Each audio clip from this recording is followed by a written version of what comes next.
The date is December 28, 2025, and the global financial architecture has just experienced its most significant structural shift since the 1944 Bretton Woods Agreement. According to reports from Reuters and the Associated Press, the BRICS Plus bloc, now a 10-member titan including Indonesia, Iran, and the UAE, has officially transitioned its gold-anchored settlement system, known as the unit, from a prototype to a functional reality. This is not merely a currency.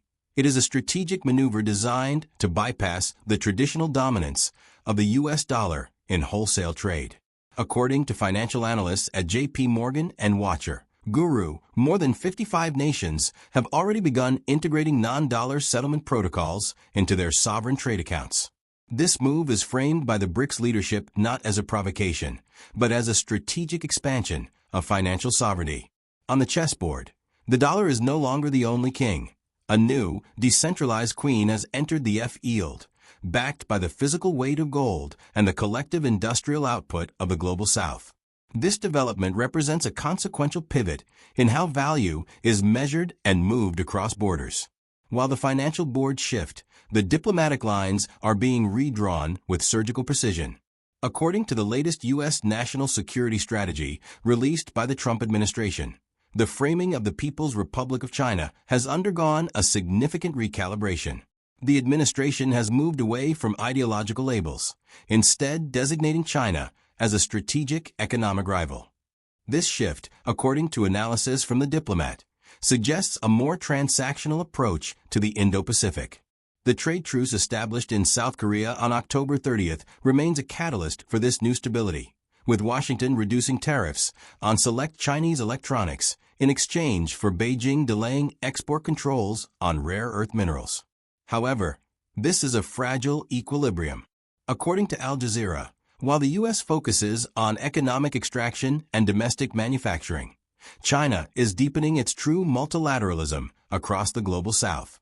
This setup positions the 2026 midterm elections in the U.S. as a critical milestone, where the administration must balance its trade volatility with the need for domestic price stability.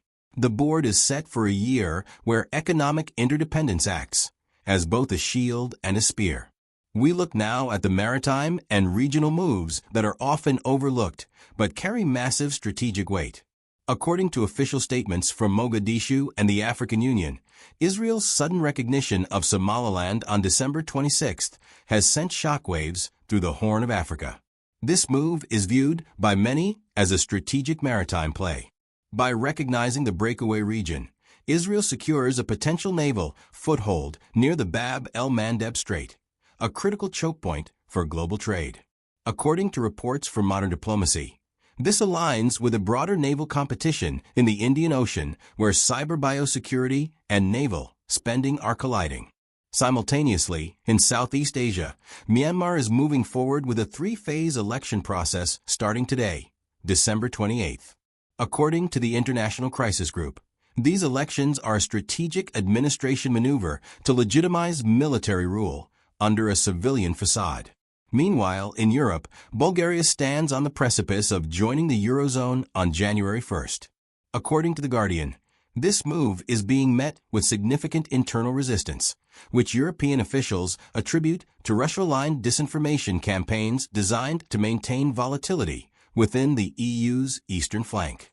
Each of these moves represents a tactical repositioning of assets, securing gates, influencing neighbors, and testing the resolve of established alliances. The broader conflict zones of the chessboard are showing signs of exhaustion and repositioning.